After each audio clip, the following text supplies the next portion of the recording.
So, today what we are going to do, there is a handful of salt.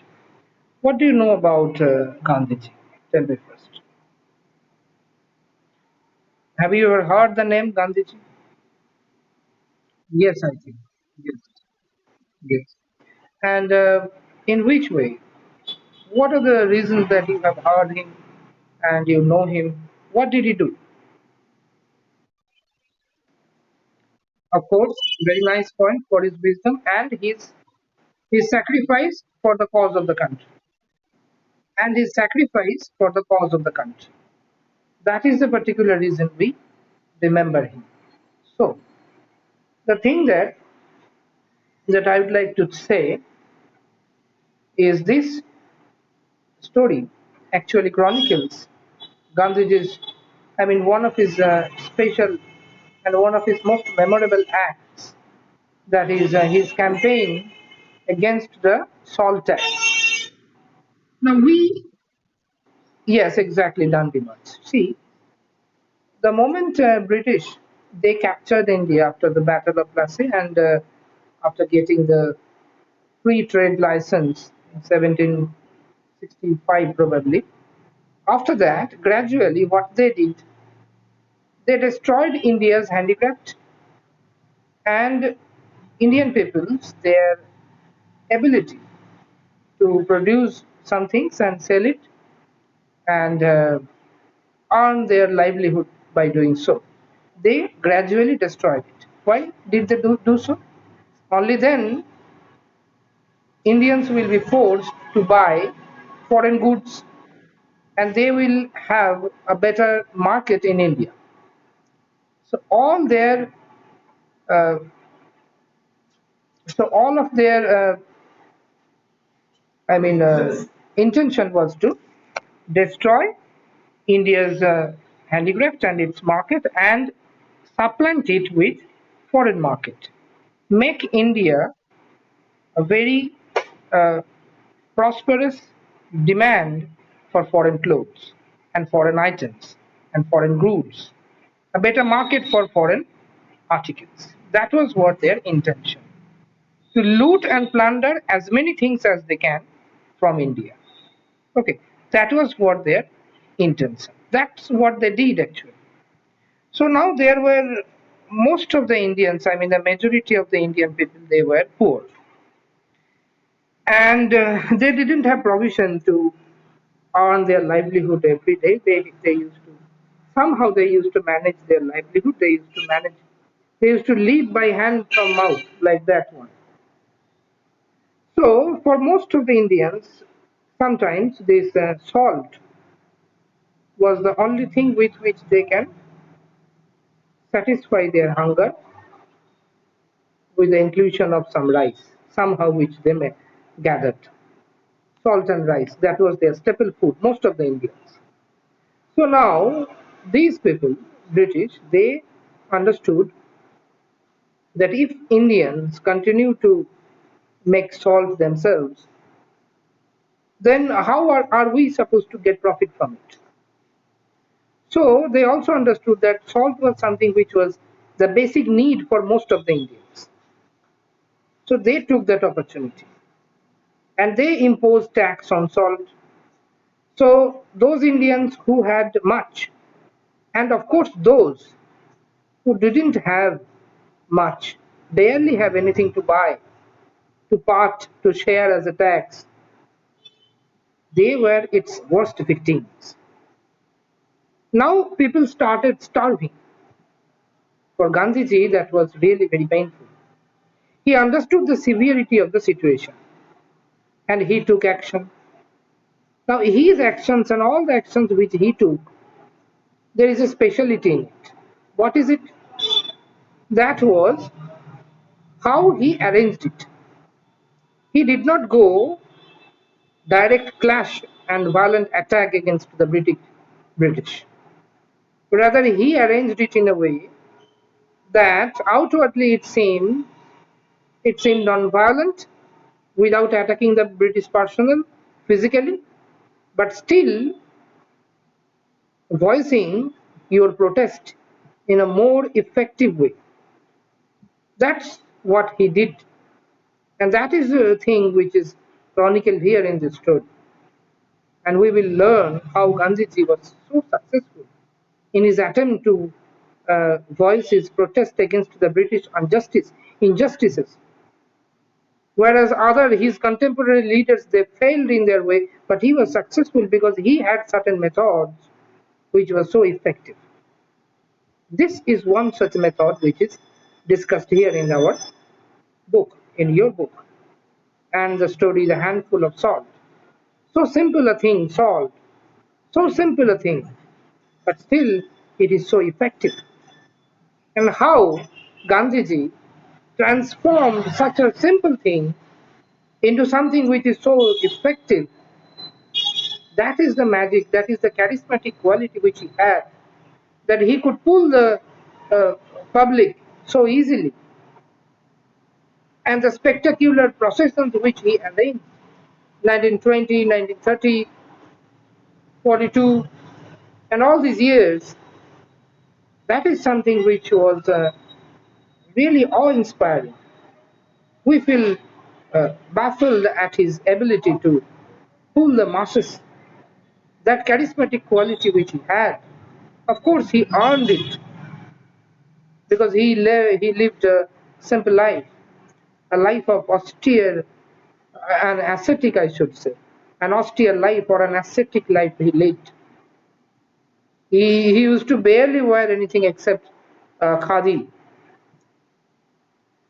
because he said that all my children, crores of my children, which are the Indians, they are bare. They don't have anything to wear. How am I supposed to wear these things? I will also remain bare bodied. That was the height of sacrifice which he did, and because of which we remember him even after 75 years almost has passed since our independence.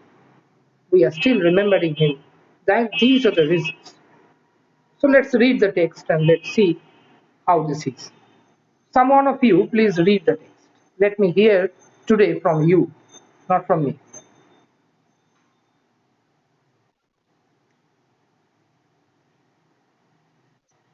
Rajat, read it.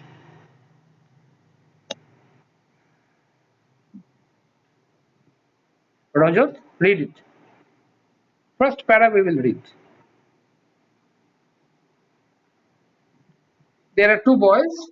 Yes, tell it, read it.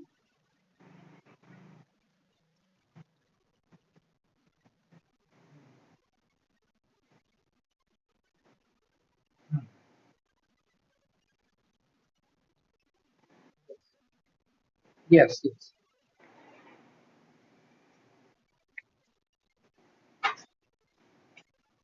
Yes, exactly. So why did they climb such a tall people tree? Because they wanted to have a long distance view. That was the particular reason they were ready, and they climbed on that tall tree, and they were sitting on the branch. That is the particular reason. Okay, so there are two young boys who are waiting at the top of the tree because they heard a procession is being led by Gandhiji, and the procession would go through our village. So they were waiting there. Understood? Let's read. Let's read.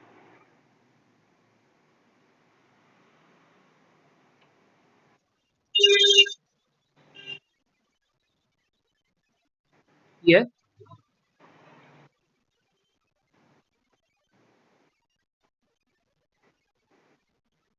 yes. They came there prepared with some dry fruits with them because they didn't know how long they would have to wait there for the procession. They were eager to see Gandhiji, how he is, what kind of man he is. They heard about him in the newspaper, in the mouths of the people of his village. So they became so excited and so eager to meet Gandhiji. That is the reason they are waiting there with some dry fruits to sustain their hunger, and they are waiting there. Then,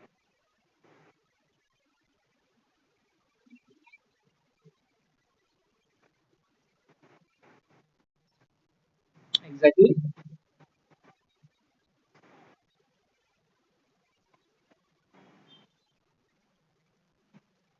Yes, exactly. Exactly. By that time, there were seldom loudspeakers were used. Seldom. No such arrangement was there. So one of the boys was asking the other that how are we supposed to understand when Babu is coming? Okay. Then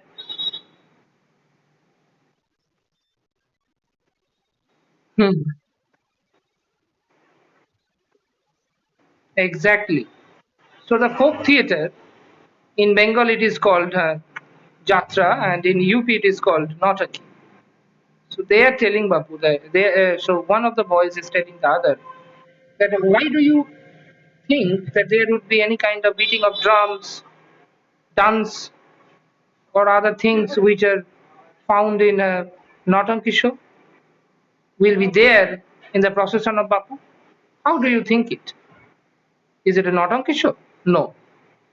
So then read.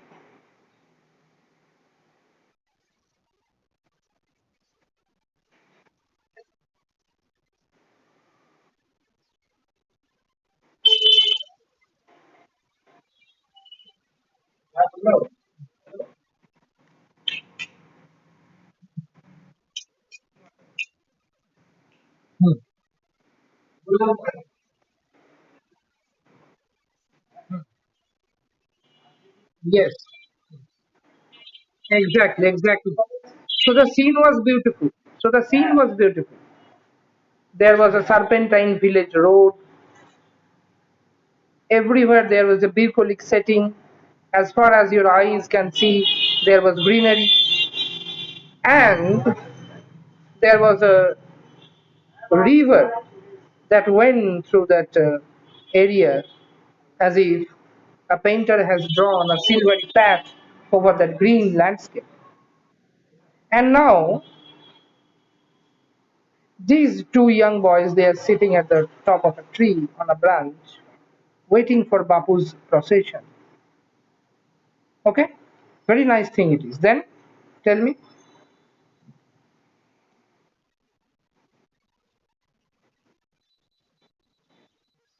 So they are astonished. One of the boys is astonished that why should Bapu cover such a long distance, make such an arduous journey on foot only to make some salt?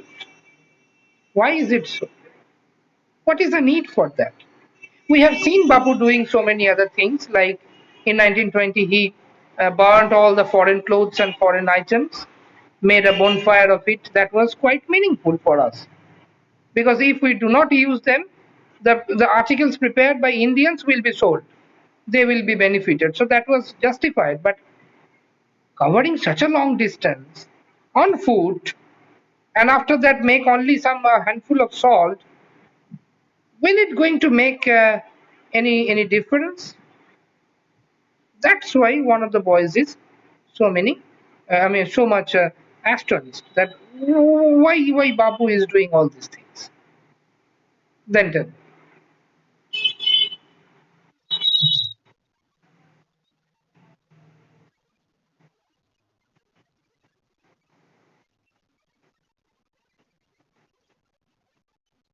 Exactly, exactly. That's what I was telling. That's what I was telling. So now they are making it clear. Yes, tell it, finish it.